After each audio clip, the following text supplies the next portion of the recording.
आज हम रीजनिंग में एक चैप्टर पढ़ रहे हैं जिसका नाम है आपका डाइस। ठीक है, तो डाइस में जो फर्स्ट पार्ट है आपका वो है आपका बेसिक ऑफ डाइस। ठीक है, अब देखिए डाइस जो होती है वो किस प्रकार का डायग्राम होता है, वो 3D डायग्राम होता है। डी का मतलब होता है डायमेंशन, डायमेंशन को हिंदी में बोलते हैं बीमारी। ठीक है, इसमें 3 डायमेंशनल डायग्राम होता है जिसमें कि एक लेंथ होती है, दूसरी ब्रेथ होती है और तीसरी हाइट होती है। ठीक है, ये आप समझ गए होंगे। उसके बाद इसमें इससे संबंधित कोई क्वेश्चन नहीं पूछा जाता, इसमें क्वेश्चन पूछा जाता है सरफेस से रिलेटेड क्वेश्चन पूछा जाता है। ठीक है, एक डाइस में भुजाओं की संख्या यानी साइड्स की जो संख्या होती है वो 12 होती है और कॉर्नर 8 होते हैं। जैसा कि आप यहाँ देख पा रहे हैं, जितने भी कॉर्नर हैं उन सभी को हमने सर्कल कर दिया है। इस प्रकार से इनकी जो संख्या है टोटल 8 है। ठीक है, उसके बाद सरफेस, सरफेस हम बोलते हैं जैसे कि ये इंक का जो आपको डब्बा दिखाई दे रहा है, इसके सामने की जो ये सतह दिखाई दे रही है इसको सरफेस बोलते हैं हम। ठीक है, जो कि बिल्कुल प्लेन होता है, सपाट होता है, उसे सरफेस कहा जाता है। तो इसकी संख्या जो है ये होती है 6 होती है। ठीक है, देखिए आप जब भी डाइस का क्वेश्चन करेंगे तो भुजाओं से रिलेटेड यानी साइड से रिलेटेड क्वेश्चन नहीं होगा पेपर में आपका, ना ही कॉर्नर से रिलेटेड होगा, भुजाओं से रिलेटेड क्वेश्चन होगा। ठीक है, तो किस प्रकार से क्वेश्चन पेपर में बनता है वो हम देखेंगे।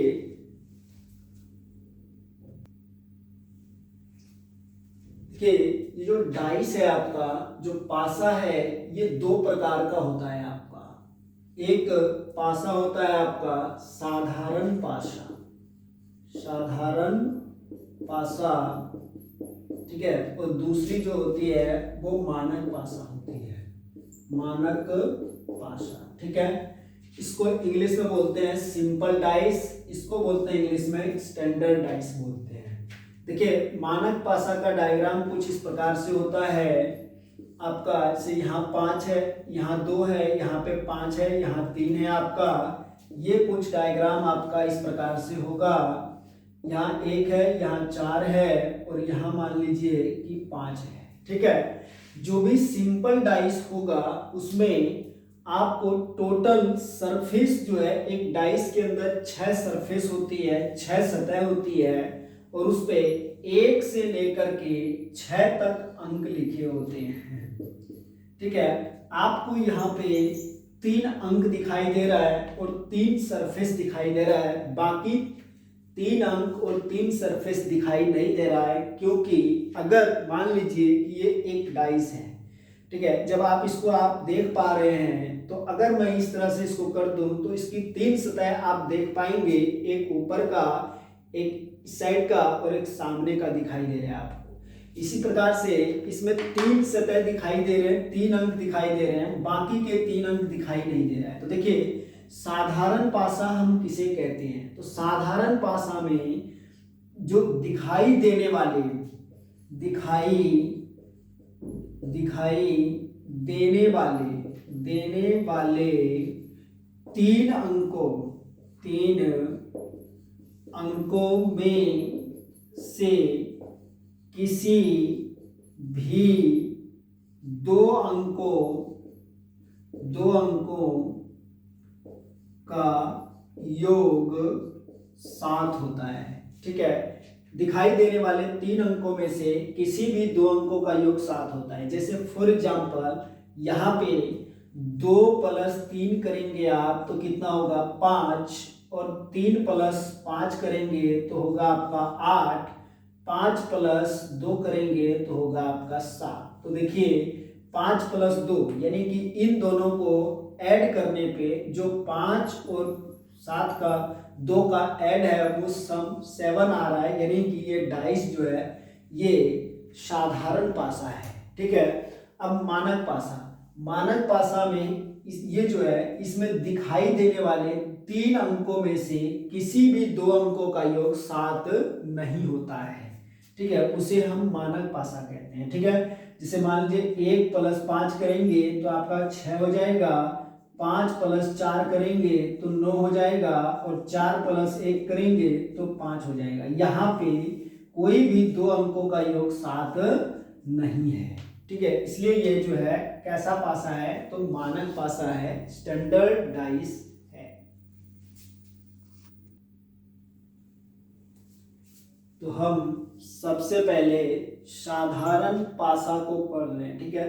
साधारण पासा में रूल नंबर 1 हमने लिखा कि एक ही पासे की दो स्थिति में एक एक अंक कॉमन हो तो विपरीत अंक का पता लगाने के लिए हम कॉमन अंक से दोनों स्थिति को क्लॉकवाइज या फिर दक्षिणावर्त, एंटी क्लॉकवाइज या वामावर्त दिशा में घुमा देंगे कॉमन अंक से।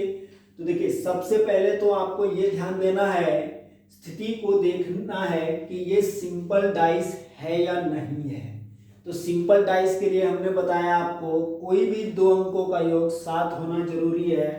तो 5 + 2 कितना होता है, 7, यानी कि साधारण पासा है। ये साधारण पासा है तो ये भी साधारण पासा ही है। क्यों? क्योंकि एक ही पासे के दो स्थिति है, एक सामने की स्थिति है और एक उसके पीछे की स्थिति है, ठीक है। तो यहाँ पे ये कह रहा है कि कॉमन अंक से, तो कॉमन अंक क्या है इसमें, 5 और 5, कॉमन अंक से क्लॉकवाइज घुमा दें या एंटी क्लॉकवाइज, दोनों को एक ही दिशा में घुमाना है, क्लॉकवाइज या एंटी क्लॉकवाइज। तो क्लॉकवाइज घुमा लेते हैं। तो अगर मैं पहली स्थिति की बात करूं तो यहाँ पे कॉमन अंक 5 है, 5 के बाद क्या आएगा, 2, फिर क्या आएगा आपका 6।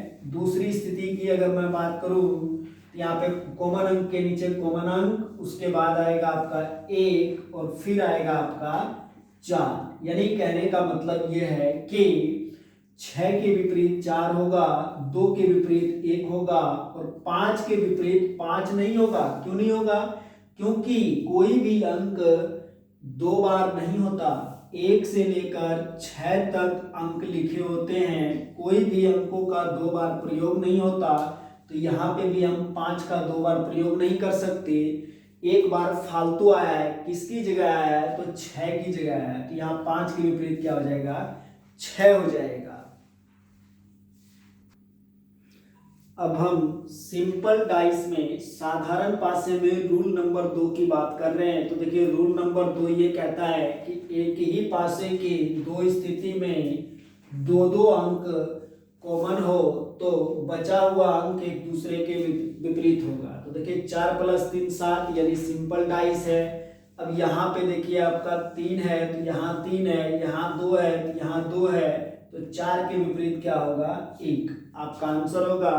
अगर आपसे कॉमन अंक के विपरीत पूछ ले कि क्या होगा, 3 के विपरीत क्या होगा, तो 3 के विपरीत के लिए आप ये देखिए कि यहाँ पे कौन कौन सा अंक दिखाई नहीं दे रहा। तो आपको दिखाई नहीं दे रहा है 5 और 6 और 5 6 1 2 3 और 4 आ ही गया। तो 5 और 6, तो यानी 3 के विपरीत होगा या तो 5 या 6। हम एक संख्या को नहीं बता सकते, ठीक है।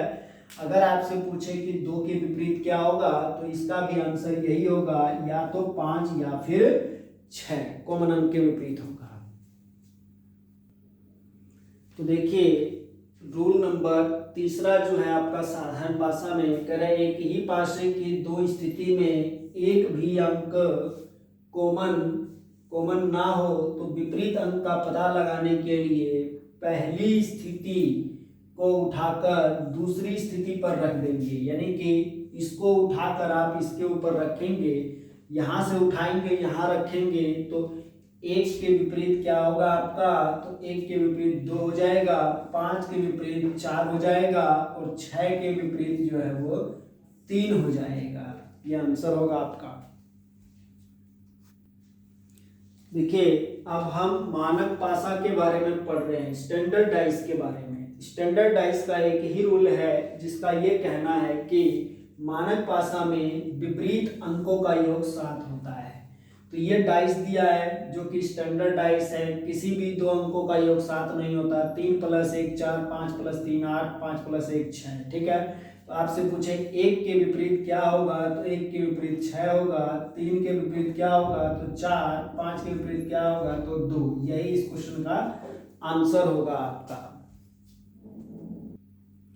हमने यहाँ पर एक नोट लिखा है, एक बार एग्जाम में ये बात पूछा गया था कि साधारण पासा मानक पासा हो सकता है, लेकिन मानक कभी भी साधारण नहीं हो सकता, ठीक है। तो देखिए ये पासा जो है ये सिंपल डाइस है, 6 1 7 हो रहा है। तो आपको हमने बताया कि जब दोनों में एक अंक कॉमन हो तो क्लॉकवाइज घुमा दें, बाकी इसको घुमाने की जरूरत नहीं है क्योंकि सरफेस सेम है इसका। तो यहाँ पे हो जाएगा, ये होगा आपका क्या, 4 के विपरीत हो जाएगा आपका 3, और 6 के विपरीत हो जाएगा 2, और 1 के विपरीत क्या हो जाएगा 5 हो जाएगा। तो देखिए अभी हमने आपको बताया कि मानक पासा में विपरीत अंकों का योग 7 होता है, लेकिन ये सिंपल डाइस है और यहाँ पे 4 + 3 योग इनका 7 हो रहा है। तो कोई दिक्कत नहीं है, साधारण पासा मानक पासा हो सकता है, लेकिन मानक कभी भी साधारण नहीं होता है। इस बात का आप ध्यान रखेंगे।